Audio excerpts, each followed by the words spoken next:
like empowering people to not be perfect, just use the things that are at home, um, and just have fun and put something out there. Um, I call this put some art on a wall. This is the garage that I started with. As you can tell, it's pretty nasty. This is the final product that we're going to get to. Surface prep. I needed to wash that thing and get all the mold off. This is a bleach solution, bleach and water. Okay, that was disgusting.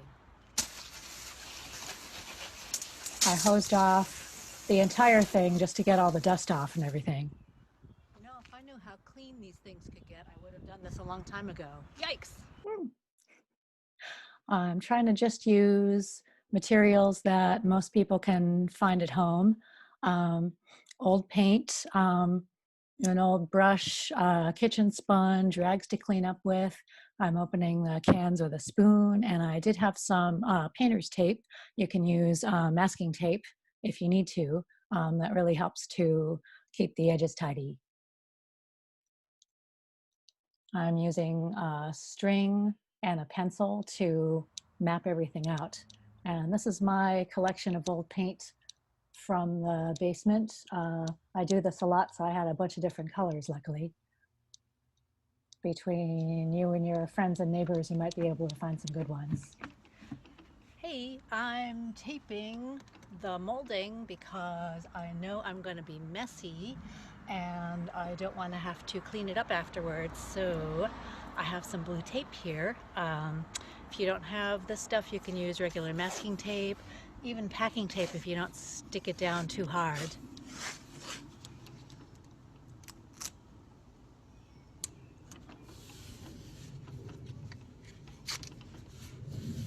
That's just going to sit right there and protect the molding from whatever I'm painting on here.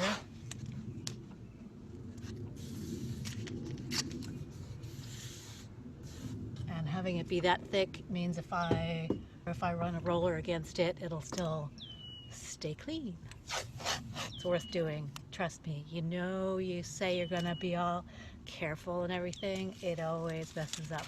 So this is good to have. Also, I have some fabric. This here is actually a piece of fabric donated by VDA Repurposing Initiative.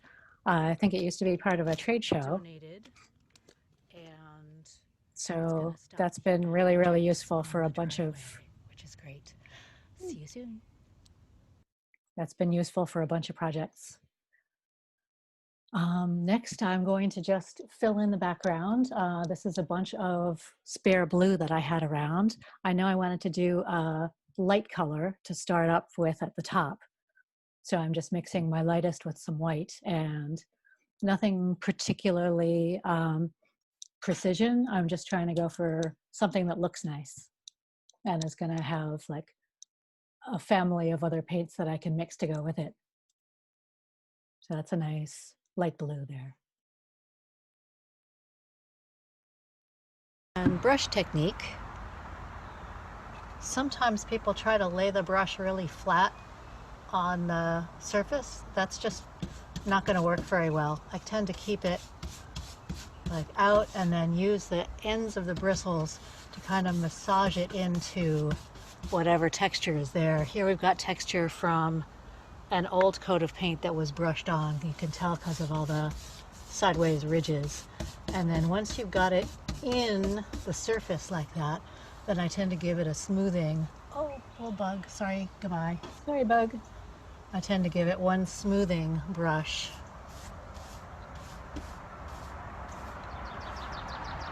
Just so you have a nice even surface and people won't be able to track where all the little brush strokes are. And feel free to ask questions in the chat or just make comments too, so I know where you're at. And then smooth. Now as it dries, I can see that there are a whole bunch of these little thin streaks where my brush strokes are. So I'm just going to go over those and tidy them up make sure that everything's filled in. Basically, none of these covered in one coat, so I just had to go over all of them twice. But it doesn't have to be It that kind of amount to exact. a second coat, but it doesn't have to be that perfect.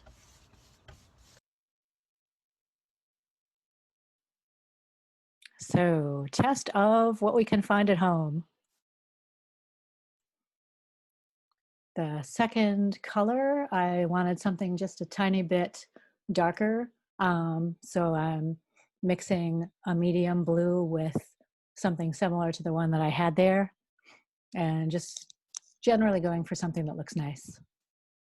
These are all exterior paints. You can mix exterior with exterior, interior with interior. Other ones can work, but it's a little bit risky.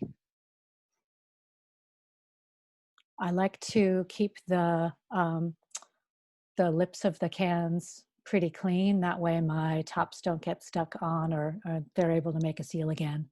So I can, oh yeah, the drop cloth from VDA has Big Mouth Billy Bass on it. I have no idea what trade show that was from, but it's cool. So there's a pretty good, slightly darker blue. That green blue at the bottom is going to be my bottom layer. So I want everything to kind of fit within that. Once again, and try to keep the cans a little bit clean. All right, that should work. Now, an hour and a half before it rains, prepare to witness my super janky punk DIY attempt to paint with a kitchen sponge and gloves. This is probably going to be a mess. Oh, that's not terrible. And it gives me a little bit of control, so I'm staying on the top line there. Going with those horizontal lines rather than trying to fight them was a good move. See-through. It's a thin coat, so I am going to have to go over it twice. Oh, that's a bit streaky, but it's way better than I expected, and with 2 coats it's going to look just fine. So I played with this sponge a little bit, and I think it's going to work better if I can chisel cut it so it'll look more like a foam brush. I'm just going to go along and whittle it down a little bit.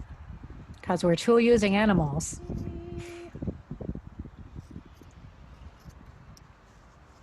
I know you like the purple cheetah spot scissors.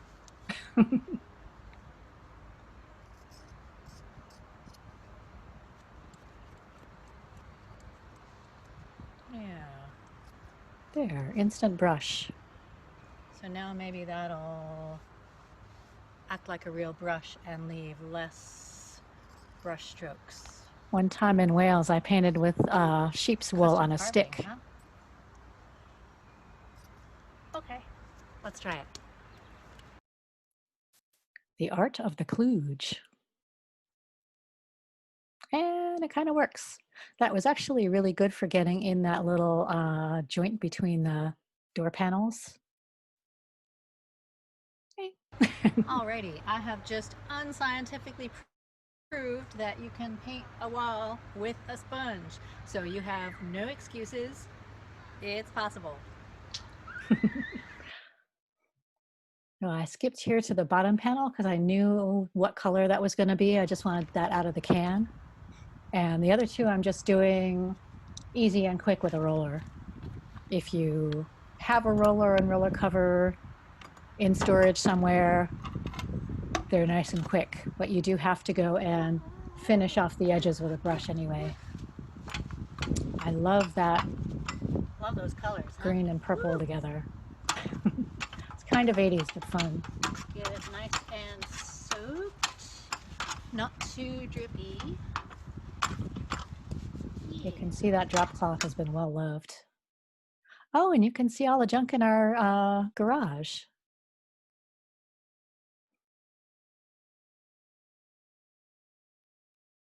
For extra credit, identify those Burning Man crates.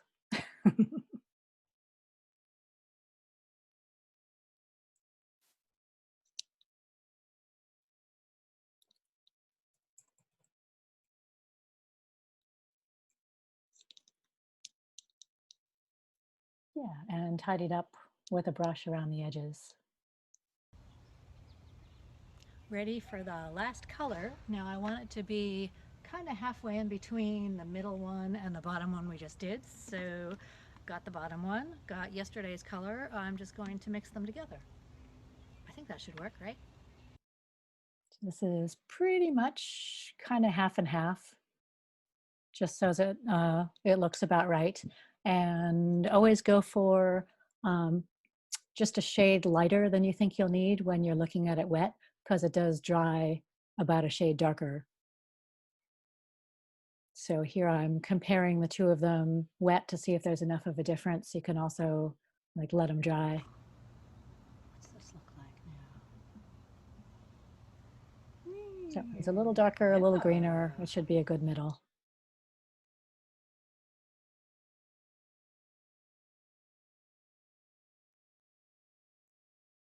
And it works in just 30 seconds. Isn't that great?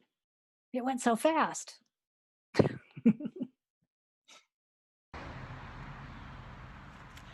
That part of the project. The gloves are off. I'm up close and personal with the paint, but we got the background done and I think it looks great. Yay, nice blues. Next step, Background. the fun part, the design. Woo-hoo-hoo. Woo-hoo-hoo. Actually, the next step is a bunch of measuring, but it's almost there.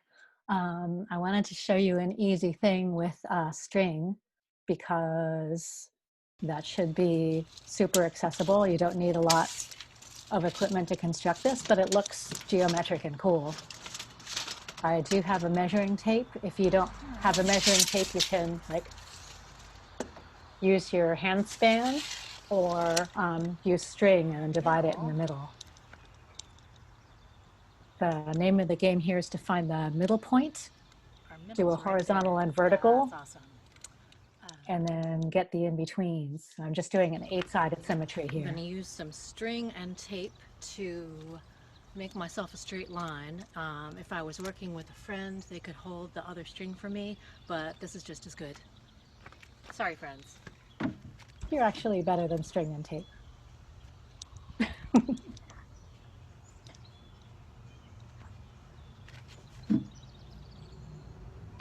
For this, I had to practice a little bit to get a nice light touch and not push the string out of place. You just kind of trace to the side of it or underneath it. And of course, I have the little doorknob here, so I need to like start and stop again.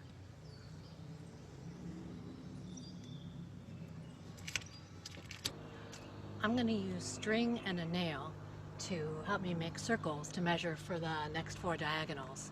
If you can't put a nail in the wall, you can have a friend hold the string, have them be really careful, or you can do it with tape. You also have to be careful that it doesn't move under the tape. Here, our middle comes right in the middle of a join in the wood. I did use a hammer. But I think the nail's gonna hold pretty good. You can use a rock if you need to. I chose a nail with a head on it, so it'll keep the string in there. This seems to be an old roofing nail. Now I'm going to make a loop in one end of the string. You can do crazy geometry with this stuff too. Hold it on the nail. Ellipses and things. I'm going to start making loops further out on the string. I'll do one about here. That's going to make a big circle that we can find measuring points on. That's going to help me draw a big circle. I'll just keep the loop about like that, and then I can put my pencil in it.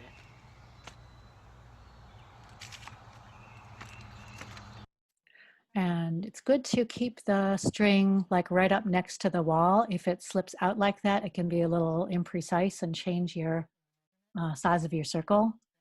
Also hold the string toward the end of the pencil so you don't have a lot of wiggle room. If it gets like further up toward the middle of the pencil, you have a lot more possible error there.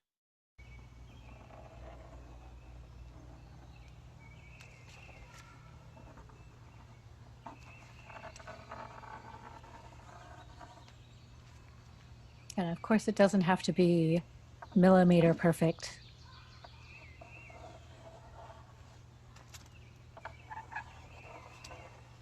Because people are going to be seeing this from the road, not from right up close.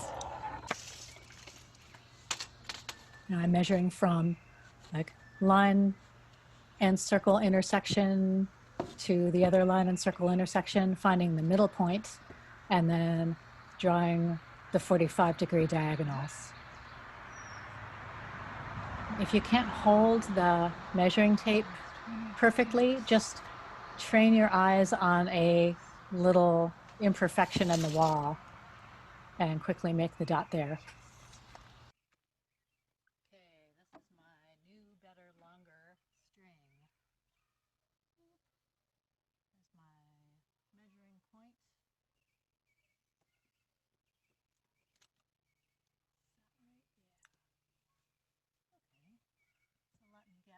So with this set, we already have our 8-sided symmetry. I decided to do that rather than the 6-sided because it's just quicker and easier. And it looks cool. Let's check it and see how close we got. Because this circle gets pretty big on the outside, I'm going to do this step all over again and make 8 more radials in between. So when we get out there, we can put in smaller elements and they'll all line up. So the same thing again, measure where it hits the circle, find the midpoint, and then draw the line to that. And it's nice once you have all this done to have just a framework that you can start putting your elements on and playing, and the fact that they line up like that just makes it all magically work.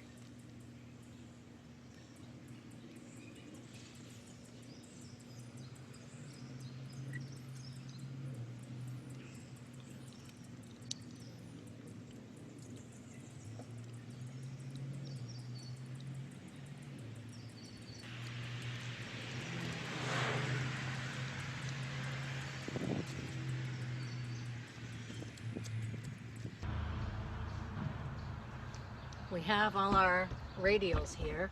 So first part of the mandala I'm going to make is make sure that I have a little couple of central circles, and that's what you can build everything else off of. And this is just eyeballing it, like making a small one and a medium one. With a small one in here.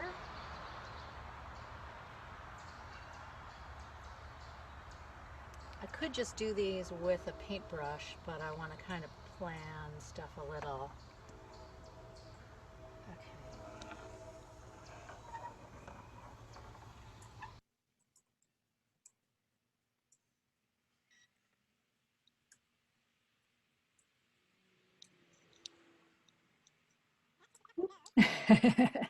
It's so nice when it comes together too. Now these are just sort of randomly eyeballed to start out small and then give us a place to put elements as they get bigger and bigger around the circle.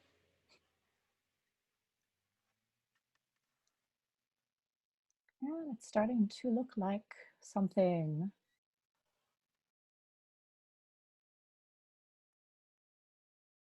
Once we have that, what I did was measure the like the 4 or 8 spaces that are in there, and I fit stencils to them just so things would meet and line up. Now with these circles and radials making the skeleton of what we're going to build, I can start cutting out stencils.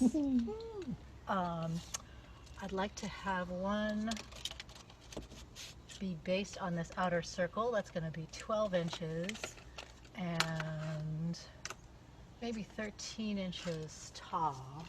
And if there's something going on in the inner circle here, that's going to be like 5.5 by 8. Now we're inside cutting stencils. I have some lightweight cardboard, like would come in clothing. I have some old yard signs, and I have printer paper that I'm just taping together to make bigger paper that I can draw on. Starting with a paper sketch, I'm roughing out some shapes. A lot of these mandala things are based on like lotus petals or leaves or kind of round shapes, and I just want to get something that's going to be flowing and nice. It's going to touch the inner circle on its bottom edges, and I only have to draw half of it really because I'm going to fold it over and make sure it's symmetrical by cutting it both at once. You can do this with a scissors if you need to. I happen to have a xacto knife. Either one would work just as well.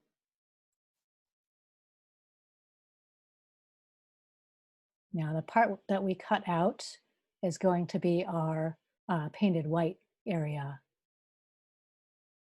And you need to plan it so that the paper will hold itself together.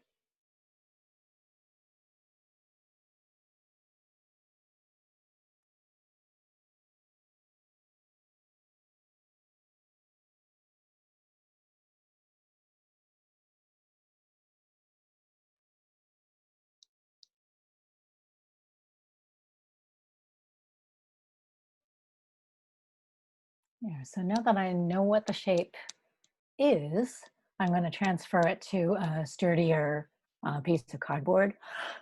This is sort of a laminated heavy paper set of signs that I got out of the garbage. If you don't have cereal box cardboard or heavy paper like this, you can put packing tape over your printer paper, and that'll make it stiffer and more impervious to wet paint too. I'm just Scotch taping it down so it doesn't move while I make the transfer.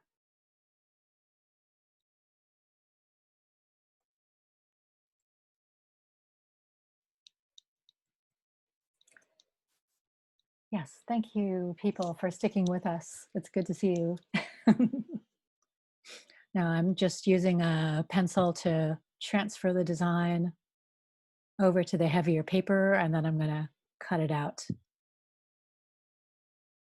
I'm leaving enough margin on the outside so that it'll be able to hold itself up, and I can paint on it without getting paint on the wall.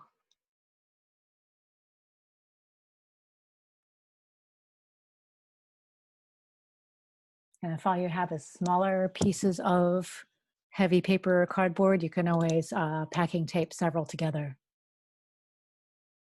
I've also used that pink paper that comes for under flooring. That can work well for a single use or short time use.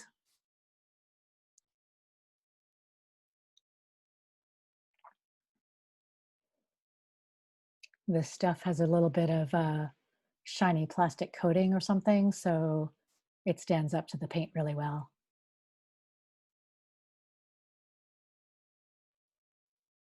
Hey, there we go, a shape. So I thought up another smaller one to go on that inner surface that the inner circle that we measured too. That's gonna be like 5.5 by 8. All I need to do is get it like perpendicular, and then I can rough in the rest. This is gonna be sort of loosely a leaf shape. I want it to have nice like little organic curve to it, not be too spiky. And whatever gets in the middle there has to hold its own in the stencil. Like, you can't have any islands, it has to be a peninsula. Yeah, this you could easily cut out with scissors as well. This is sort of like a tie style leaf.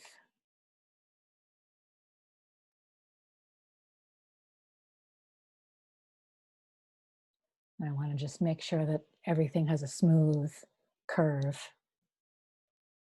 So now we have our two main elements. I made a couple of other like little circles, little spikes. You can always think those up as you go along and when you see how the big ones are lining up.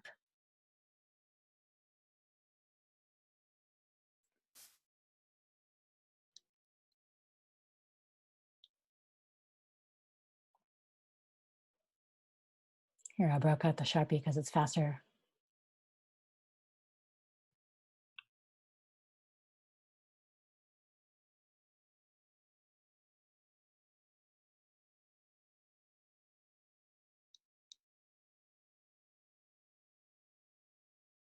Those little tiny curves are a little bit hard to cut, but I really enjoy them.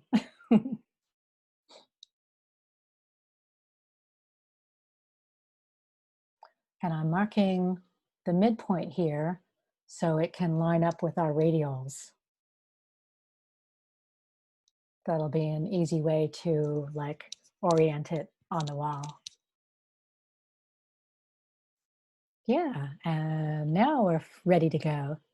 Here is the dry, beautiful wall. And I'm positioning these petals so that the bottom outside section sits right on that circle and the top point lines up with the radial line. Eric writes, those signs make great stencil material. An example of how the political process supports the arts. Thank you.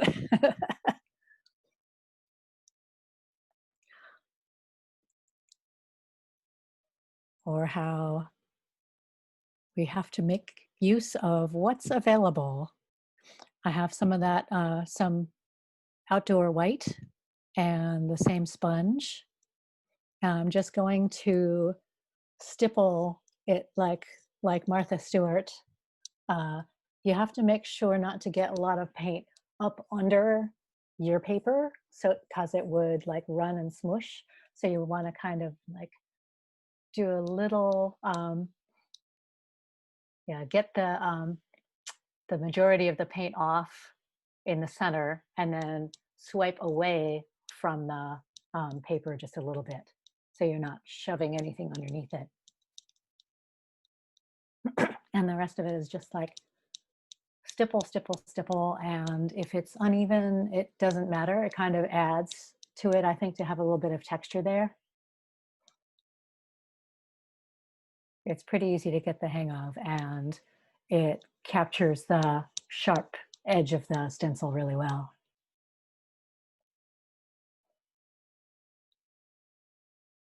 There, and you just go over if there are thin spots, try to make everything more or less the same density. Thank you, Daniel.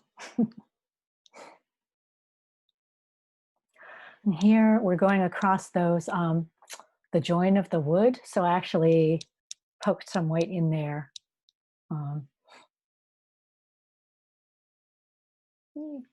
It works so much better in like time lapse. It looks so easy, doesn't it? It is easy.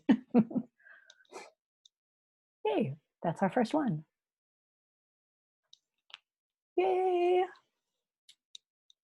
Those are really one of my favorite techniques. If any of the paint does get smushed underneath the stencil, let it dry or wipe it off, because you don't want to bring that along with you to make the next one smushy too. Here I used the string to measure how far out the point was. I just made a little dot where I could line up the point of the next ones.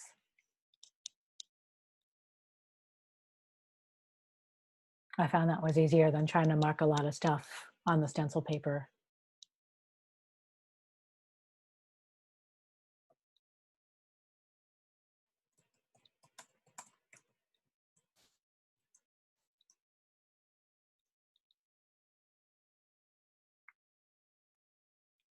Next one. Just line up the top and bottom. It's pretty easy from here.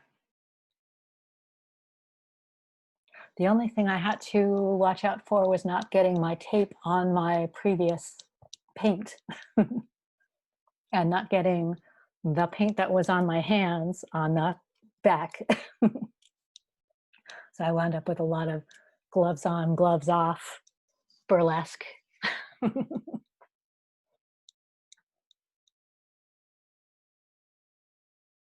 But it's really pretty easy and fun. I would have had like music going in the background if that wouldn't like preclude us from putting it up somewhere like YouTube.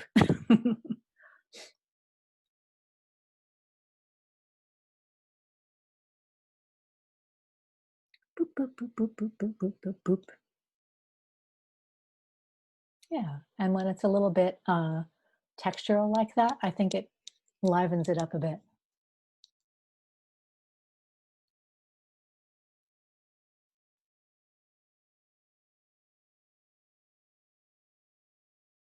Again, trying to go away from the edge just a tiny bit wherever I can.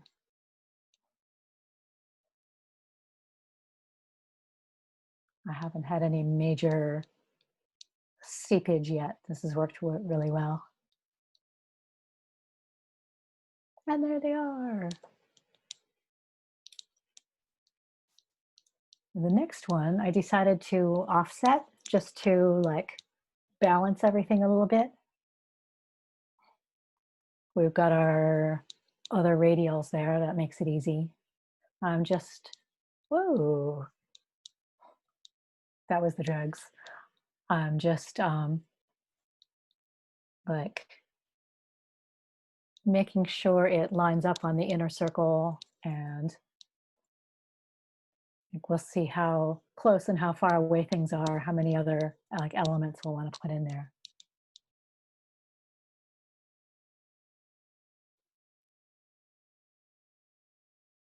So I like, ooh, gloves. Now I had a little problem next to the handle. I had to cut into my stencil to get it that close. So I'm letting the stencil dry.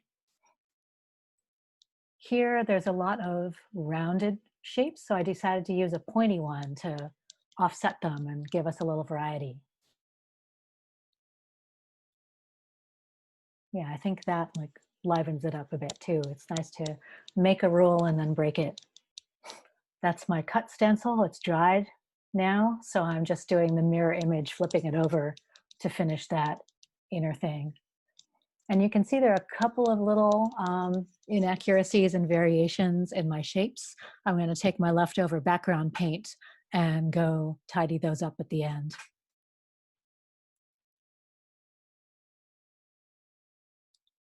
Thank you, Stella.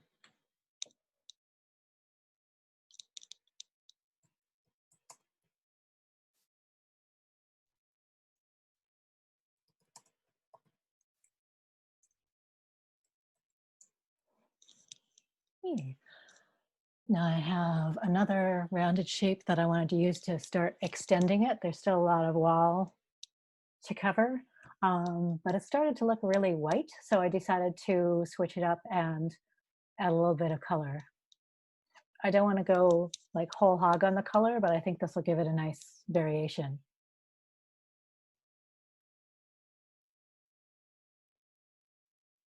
I want to keep it like simple and impacty because people are going to be seeing this from out in the road.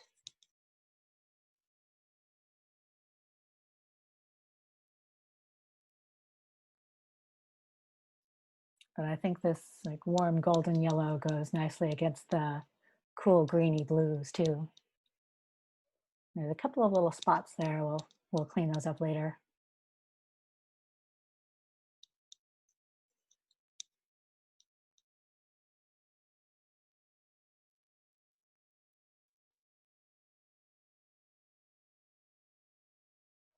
filling in those little edges.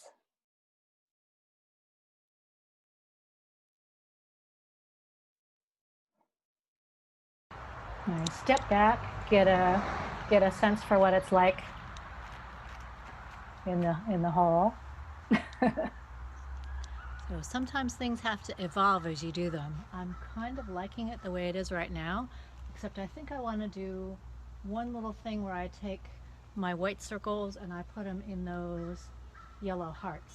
I think that would tie the thing together. And I think I might call that done.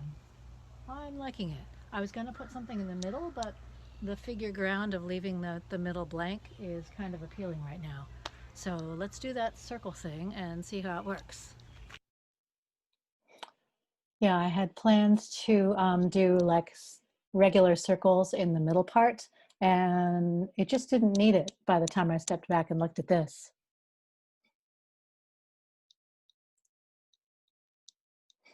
Thank you, Eric. Yeah, I think that breaking the rule and putting another shape on top of this shape livened it up a lot. So sometimes you just have to take a look and see how it's developing rather than go according to plan.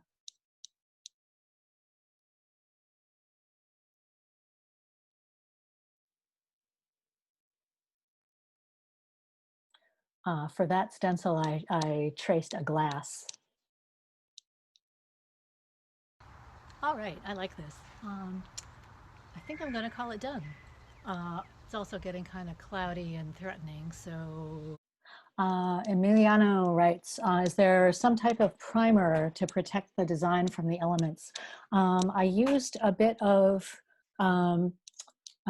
Kills primer or white paint on some of the trouble spots like rusty nails in the wall. And at the end, you can use a clear coat to protect it, especially if you have like what I've got here. Some paints are matte finish, they're not shiny.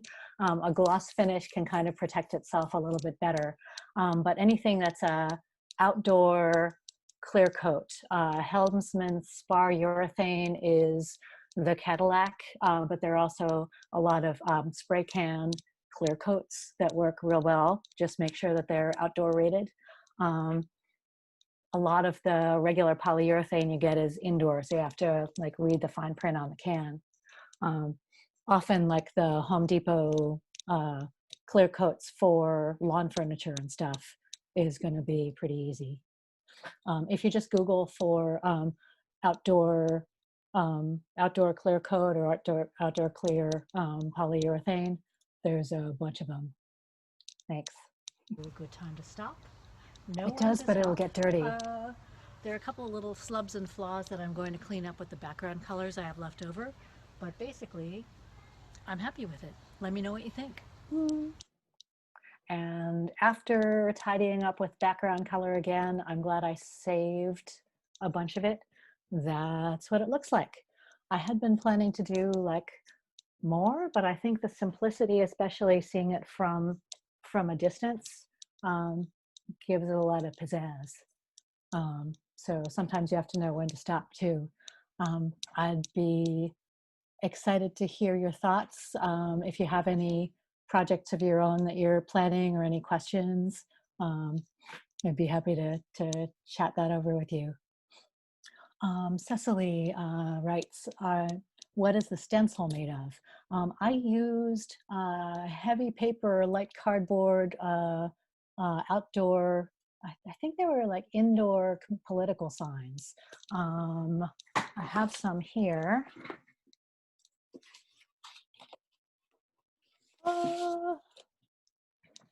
So somebody was throwing out a pile of these, and you can see they're flexible, but they've got kind of a shiny coating. So they're pretty perfect for like not caving in when you put wet paint on them. And they're really thin and easy to cut. This is the cutout of that piece that we used. I think I want to take these and like lay them on canvas and spray paint them and get a whole bunch of other cool shapes going on. It's really hard to throw out like cut out stencil pieces I think they're laminated paper. I think they're paper with a very thin plastic coating. Cecily says, did you make up the pattern from scratch or were you influenced by something else? I've been looking at like just sort of vernacular mandala art forever. Like it's really easy to like, it's simple, and I really like the Indian like lotus and other symbolism that it grows from. And I like the curvy botanical shapes. So they're just like easy to do and they naturally appeal to me. Right. Says you can make many pieces from previous stencils. I have a bag of cutout letters from the Cecily bicycle bike path project. I saved all the insides of the letters, and I really want to like strew them all over a canvas and spray paint them. Yeah, if you just sort of Google images for mandalas or mandala art, you can get all kinds of interesting ideas. I have books on Indian art and researched a lot of it for the Connected by Sea project. Oh, Cecily says, have you had any experience with homemade chalk paint? Not a lot. I got some chalk powder as part of another project, and it's pretty easy to like make a slurry of that with clear polyurethane or use it to color white paint or anything else. I'm not sure how permanent it actually is. It depends on the binder that you put it in, but it's pretty fun to play with if you have that. I haven't really like taken sticks of chalk and ground them up, but I think you can like dip stick chalk in water and make a heavier thing to paint with. And Eric, you were saying prepping a rough surface. You need either a really super smushy paint roller or a really soft brush that you can like get in there in all the holes, or spray paint. That's all I can think of for super rough things, but I've done cinder block walls with a soft brush pretty easily. You just have to like massage it in there. Thanks very much, all. Great. Thank you so much, Liz. It was your time. Thanks. Good night. Thank you.